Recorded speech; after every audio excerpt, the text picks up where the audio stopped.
దేవుడు మన ఎడల తన ప్రేమను వెల్లడిపరుచుచున్నాడు. ఎట్లనగా మనమింకను పాపులమై ఉండగానే క్రీస్తు మన కొరకు చనిపోయెను.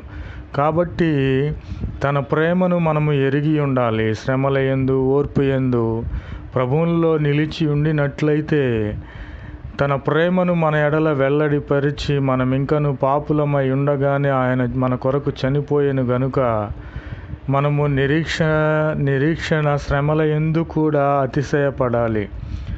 ఈ నిరీక్షణ మనలను ఎన్నడూను సిగ్గుపరచదు. ఆమెన్. ప్రభునామమునకు స్తోత్రములు కలుగునుగాక. ఆమెన్. Praise the lord.